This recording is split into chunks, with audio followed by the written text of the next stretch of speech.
Le vrai visage de l'OM version 2025, c'est ce soir. Le groupe est quasiment au complet, si ce n'est le coup dur avec l'absence de Rongier qu'on vient d'apprendre. Comment faire pour le remplacer? Quel meilleur choix au milieu de terrain?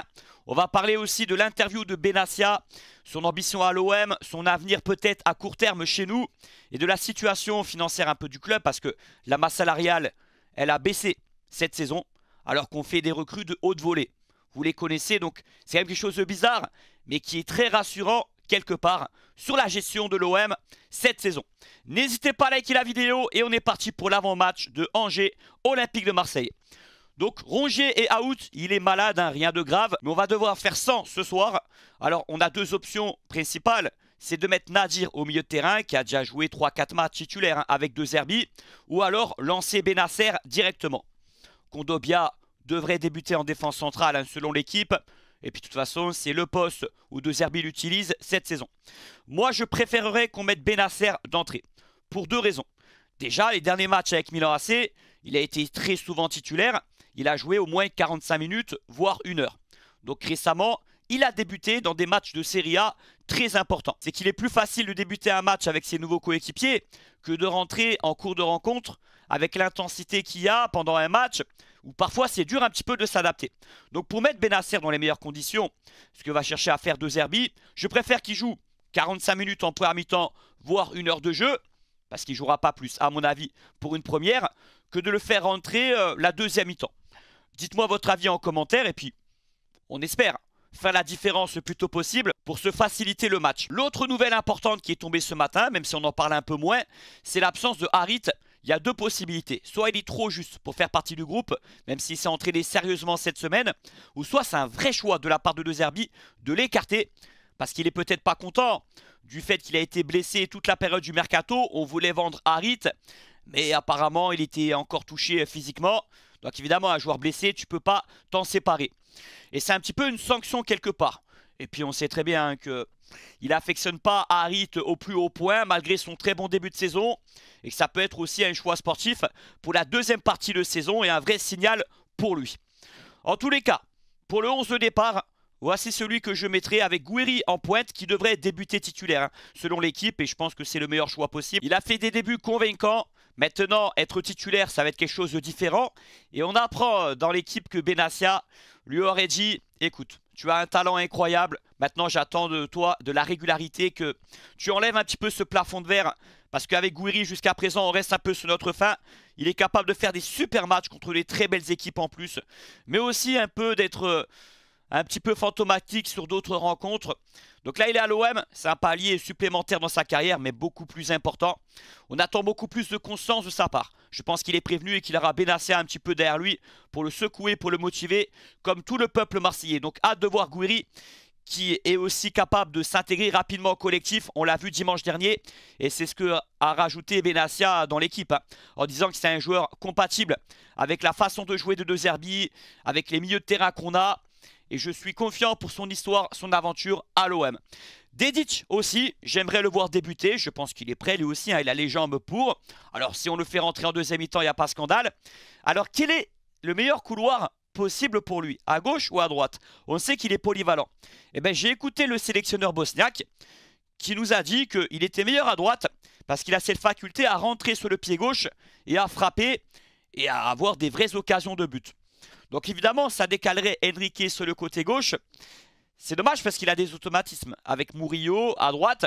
Mais bon, je me rappelle les 6 premiers mois de Henrique avec Sampaoli, il jouait piston gauche, rappelez-vous. Quand le stade était à huis clos pendant l'année Covid, je pense qu'il est capable de s'adapter, je l'espère en tout cas. Angers, notre adversaire, reste sur une défaite sur les 5 derniers matchs.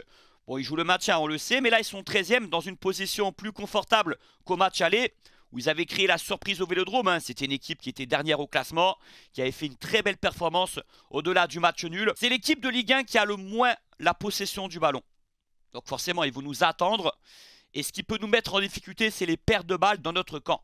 Parce que derrière, ils ont la qualité offensive. Il y a des joueurs de ballon de leur côté pour nous mettre en difficulté. Donc ça va être ça aussi l'aspect primordial de ce match. Et De Zerbi en a parlé en conférence de presse. Attention aux pertes de balles. Même si on a un jeu qui est fait de prise de risque dans les premières relances. Mais ça peut occasionner des occasions pour l'adversaire, notamment ce soir. Sinon, si on est sérieux, si on fait le match qu'il faut, avec un 11 de départ ce soir qui devrait être très compétitif, hein. Si Gouiri, Dedic, Bennacer sont titulaires, c'est le meilleur 11 possible qu'on pourra faire dans la deuxième partie de saison. Je vois une victoire de l'OM qui ferait un petit écart léger hein, sur Monaco parce que 6 points, c'est rien sur eux. Nous, on n'a pas encore affronté le PSG. Comme eux, ils les ont déjà affrontés 2 fois. Et surtout, on va se déplacer à Monaco. Donc, vous voyez, les 6 points, ça ne tient pas à grand-chose non plus.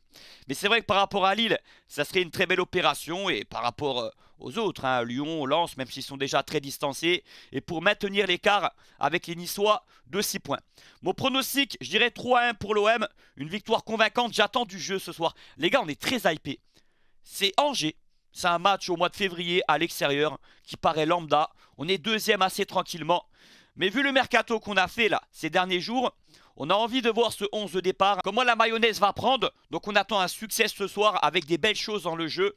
Je l'espère en tout cas qu'on va se régaler. Ceux qui veulent parier sur le match, sur Unibet, vous avez jusqu'à 100 € de bonus en free bet qui vous sont accordés sur votre premier pari. C'est-à-dire vous vous inscrivez, vous misez sur le match. Si le pari est perdant, votre premier pari, on vous rembourse en free bet la mise effectuée. Pour ceux que ça intéresse, le lien est en description. Je précise que c'est pour les majeurs uniquement.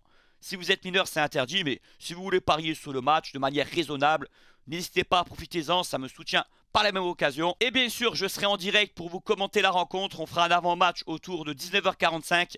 Merci à tous ceux qui seront présents. On va revenir sur le cas Rongier. Au-delà de son absence, vous savez qu'il y a eu l'arrivée de Bennacer au milieu de terrain. Ça va être un concurrent de poids pour lui forcément. Mais bon, pour l'année prochaine, par exemple, 4 joueurs pour 3 postes, c'est pas de trop parce qu'on risque de jouer entre 45 et 50 matchs dans la saison. Avec les blessures, les méformes, les suspensions, la fatigue, la canne et tout ce qui va avec, Rongier va jouer beaucoup de matchs parce que Rongier est une valeur sûre de l'OM. Il est là depuis 5 saisons. Mais il y a aussi autre chose à prendre en compte, c'est son envie peut-être de partir.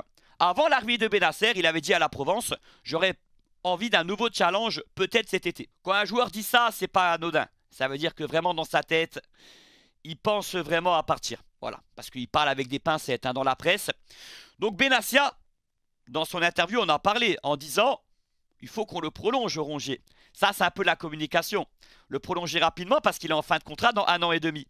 Et si on le vend cet été, ce qui est la volonté certainement des dirigeants et peut-être du joueur, malheureusement, on ne va pas en tirer beaucoup d'argent.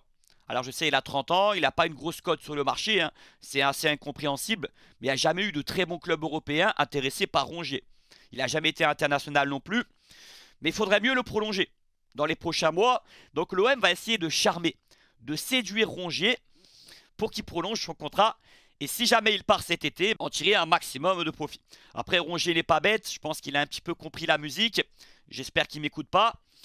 Et il sait qu'il y a l'arrivée de Bennacer. Donc ça va pas être facile de le prolonger. Parce que dans son intérêt, à lui, c'est...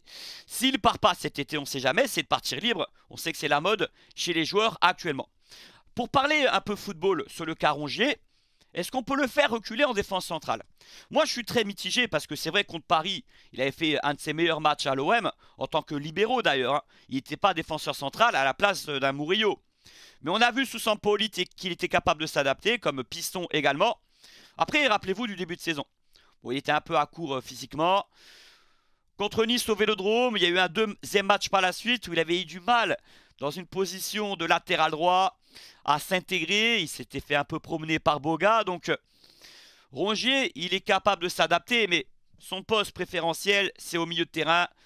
Actuellement, on a Murillo qui fait ses matchs cette saison, qui s'intègre de mieux en mieux au dispositif de De Zerbi. Après l'été suivant, je pense qu'on va recruter plus lourd à ce poste. On a vu des intérêts réels hein, pour Laporte, pour Koulibaly. Donc Rongier, tout dépend des absences. S'il n'y a pas Murillo par exemple, pourquoi pas.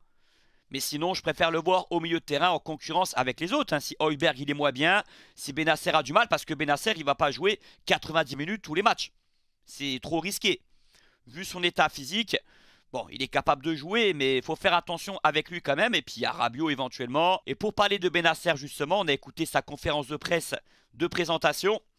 Il a reconnu que Bielsa l'avait repéré. Il y a 10 ans de ça, quand il était à Arles-Avignon, avant qu'il parte à Arsenal, hein, où il a été séduit par Arsène Wenger. Il y a Bielsa qui le voulait. Voilà. Donc ça veut dire que Bielsa a quand même mis repère les joueurs de gros talent. Rappelez-vous de N'Golo Kanté, hein, il était à fond dessus. C'est la Brune qui avait tout fait foirer. Donc il avait vu juste hein, sur 2 joueurs de grand talent, de classe internationale au même poste, Kanté et Bennacer, qui auraient misé une pièce sur eux il y a 10 ans de ça. Bennacer a avoué que De Zerbi a été un choix important dans sa venue parce qu'il a toujours adoré ce coach. Et en fait, l'intérêt pour lui, ça s'est fait en 3 temps. En premier lieu, c'est Longoria, qui aurait parlé de sa situation à Benassia en disant écoute, il y a un coup à tenter avec lui, comme fin août. Avec le Milan AC, là, il est sorti à la mi-temps contre l'Inter. Contre Sessao, il a d'autres options au milieu de terrain. Il n'est plus aussi important que ça à l'AC Milan. Donc Benassia, quand il a entendu ça, il en a parlé à De Zerbi. Et De Zerbi lui a dit bah faut foncer également. Voilà, donc en premier c'était Longoria, Benassia entre les deux qui a fait le lien. Et De Zerbi qui a validé à 100%, il le voulait déjà du côté de Brighton. On le sent déterminé à Bennacer, surmotivé, avec l'envie de tout donner, de tout casser. C'est un joueur très très professionnel, comme rare dans le foot actuel. Lui, c'est son métier avant tout, hein. Même la famille, etc., c'est quand il peut, c'est de temps en temps. Les sorties, il n'y en a pas, tout simplement. Donc, c'est un joueur hyper carré de 27 ans. Maintenant, on espère qu'il va être épargné par les blessures. Des grosses blessures, il y en a eu 2 hein, dans sa carrière, pas plus. Il s'est soigné très sérieusement du côté de Dubaï. Donc, on croise les doigts, mais en tout cas, il va tout faire pour, dans son hygiène, dans son professionnalisme au quotidien. Maintenant, l'interview de Benassia. Ce qu'il y a à retenir de principal hein, dans l'équipe, hein, bien sûr, c'est qu'il ne se voit pas rester pendant des années, des années et des années. Il a dit qu'il serait là encore pendant 1 an, 2 ans, voire peut-être 3 un maximum. Évidemment, ça fait chier d'entendre ça parce que c'est un très bon directeur sportif, vraiment, qui a beaucoup de qualité, qui a un franc-parler, qui sait vraiment convaincre les joueurs de signer, qui a un énorme réseau, qui était dans le football il y a encore quelques années sur le terrain. Donc Benassia, on est tous contents de son travail. C'est lui l'élément clé du mercato, c'est pas De Zerbi. C'est le deuxième à De Zerbi. Longoria, c'est le troisième. C'est lui qui valide à la fin. Mais après, c'est un choix aussi personnel, familial. Il doit avoir 40 ans environ. Il n'a pas envie de sacrifier non plus toute sa vie pour ça pendant une décennie. C'est comme ça, il faudra s'adapter. De toute façon, le foot actuel, il est fait de cycles. Sauf quand tu as des moyens illimités. T'as beau te tromper, après tu retombes sur tes pattes. La saison suivante, tu feras quand même un gros mercato malgré tout. Donc l'OM doit profiter de ce cycle-là pour se pérenniser tout en haut. Essayer de faire un gros truc avec ce trio-là, hein, De Zerbi, Longoria, Benassia. On espère se qualifier en Ligue des Champions cet été, monter une équipe encore plus forte que là. Et avec cet effectif, dès cet été, je l'espère, gagner la Coupe de France ou gagner la Ligue 1 ou aller en quart de finale de Ligue des Champions dans les 2 années à venir. Voilà, je donne un objectif ambitieux mais réalisable pour l'OM et sur 3 compétitions. J'en veux un des 3 atteignables. La Coupe de France, la Ligue 1 ou aller en quart de finale de Ligue des Champions. Eh oui. Et je ne crois pas être non plus trop exigeant. Donc sinon, par rapport à ses déclarations, on retient ce qu'il a dit sur Pogba. Comme quoi il a beaucoup hésité hein, cet hiver à tenter le coup à fond. Et craignait un petit peu l'impact médiatique hein, de son arrivée. Sachant qu'il allait quasiment pas jouer vu sa suspension jusqu'à mars. Et qu'il ne serait pas prêt en fin de saison. Est-ce que ça valait le coup plus que ça? Pas pour la deuxième partie de saison. Et que de toute façon, si on veut le faire, et que si Pogba veut venir à l'OM, il reste cet été. Il s'est justifié hein, sur les départs rapides de Wai, Brassier et Koné, en disant qu'il y avait aussi un problème de mentalité, d'attitude, que certains joueurs, au bout de 2-3 matchs sur le banc, ils allaient se plaindre. Et ça plaît pas à De Zerbi, ni à Longoria, et encore moins à Benassia. Ils ont décidé de vite rectifier le tir cet hiver. On a reproché le manque de stabilité, et c'est normal, depuis la présidence de Longoria. Mais les joueurs mauvais, les joueurs impatients, les joueurs nonchalants, il faut les faire partir les amis. C'est logique. Et d'ailleurs Benassia, dans cette même interview, répète qu'il ne sera jamais influencé par les supporters de l'OM. Et il a raison. Hein. Parce que s'il commence à écouter un tel ou un tel, il n'a pas fini. Et c'est pas comme ça que tu diriges un club. Voilà. C'est eux qui décident avant tout. Nous, on n'est que des supporters, on donne notre avis. Alors parfois, ils font du mauvais travail et on a raison de le dire. Et inversement. Mais ça reste eux les décideurs. Dans cette déclaration, on voit l'exigence, les attentes d'un Benassia. Quand il dit que les joueurs de 22, 23 ans ne travaillent pas assez, que ce soit à l'entraînement, mais en dehors aussi hein, du cadre professionnel, qui se plaignent des séances vidéo, des cours de français. Donc il assoit, il impose vraiment son autorité et il fait comprendre aux autres qui voudront signer qu'à l'OM, on est là pour bosser. On est là pour faire progresser le club. L'OM a fait le gros coup Bennacer hein, cet hiver. On a eu aussi un très bon joueur qui est arrivé, Dedic, et je pense qu'il va s'intégrer rapidement. Qu'on avait besoin d'un piston performant et polyvalent. Mais on a tenté aussi le coup Laporte. Et c'est pas n'importe qui le dit, hein. C'est des quotidiens comme l'équipe. Il avait donné son accord pour venir à l'OM. On sait qu'il adore le Vélodrome, hein. Il avait fait un tweet il y a quelques années. Il disait que c'était son stade préféré, même quand il était vide. Mais financièrement, on n'a pas pu le faire. On était un petit peu court apparemment. On a aussi tenté avec Koulibaly. Il y a eu une conversation entre Benassia et le défenseur sénégalais. Un joueur de classe internationale, hein, qui a joué à Liverpool, à Naples, qui est le meilleur défenseur africain. Moi qui connais bien le foot en Afrique, c'est lui le meilleur. Devant Aguerd, devant plein d'autres, devant Mbemba également. Alors oui, il joue dans le championnat saoudien depuis 2 ans, mais il est toujours à un très très bon niveau. Et c'est un joueur très sérieux, un peu à l'image de Benasser. Il était emballé, hein, par le projet marseillais, mais c'est pareil. Financièrement, ça n'a pas été simple de faire l'opération cet hiver. Après, connaissant Benasser, vu à quel point il est têtu, et c'est positif, hein, quand je dis ça, l'exemple Benasser, hein, il n'a pas pu le faire cet été, ben là il l'a fait cet hiver. On peut imaginer que les pistes Laporte et Koulibaly reviennent à la charge cet été, avec plus d'argent, plus de moyens financiers, grâce à la qualif en Ligue des Champions. Et puis également, on a pris la température pour Todibo et Rashford. Alors j'y crois un peu moins pour ces deux cas-là. Alors venir au renseignement, hein, ça ne veut pas dire qu'il y ait des contacts forcément. Sans oublier également la piste Endrick, l'attaquant brésilien du Real Madrid, qui est le remplaçant de Mbappé, qui a peut-être besoin de plus de temps de jeu. On s'est renseigné, hein, pour un prêt avec le Real Madrid. C'est une info d'un média brésilien et de Walid Acherchour, journaliste chez RMC. Donc il y a 2 sources, hein, là-dessus. On a tenté, on a essayé. Ça ne veut pas dire que ça a été très très loin. Mais oui, on peut dire que l'OM a changé de dimension, même si j'aime pas dire ça, par rapport à la présidence Hérault, Labrune et même Dreyfus. Ça n'a plus rien à voir. Les joueurs de classe qu'on arrive à attirer maintenant, et pas qu'un et pas que 2. Et je vous pose la question, mes chers abonnés, est-ce que vous trouvez ça logique que la masse salariale de l'OM ait baissé cette saison par rapport à toutes les années précédentes? Quand tu as Greenwood, Rabiot, Benasser, Højbjerg. Benasser, c'était le plus gros salaire au Milan AC. Moi, je suis content de ça, je suis ravi. Je dis bravo, Longoria et Benassia. Mais comment c'est possible? Comment on a fait? C'est super bien géré. Il y a eu des chiffres officiels qui sont sortis. Dernière déclaration sur laquelle je vais réagir, hein, sur l'interview de Benassia, quand il dit qu'on a plus de qualité dans l'effectif que Lyon, que Lille et que Monaco. Que nos concurrents, quoi. Par contre, eux, ils ont un effectif plus large. Bah, je l'ai répété, hein, au niveau du banc de touche, même actuellement avec l'effectif au complet, je le trouve un peu light. Pour la Coupe d'Europe, on ne pourra pas se permettre d'avoir ce banc de touche, c'est trop faible. Lille a un effectif un peu plus large. Monaco, c'est pareil. Après, dans le 11 de départ, on n'a rien à envier à ces clubs-là. Sincèrement, quand tu vois notre milieu de terrain, tu as Greenwood devant, qui est peut-être le meilleur joueur du championnat, ou dans les 2-3 premiers. Bon, défensivement, c'est vrai qu'il va falloir qu'on se renforce l'an prochain. On a aussi un super gardien. Et dites-moi votre avis, les gars, sur les objectifs que j'ai annoncés pour l'OM dans les 2 années à venir.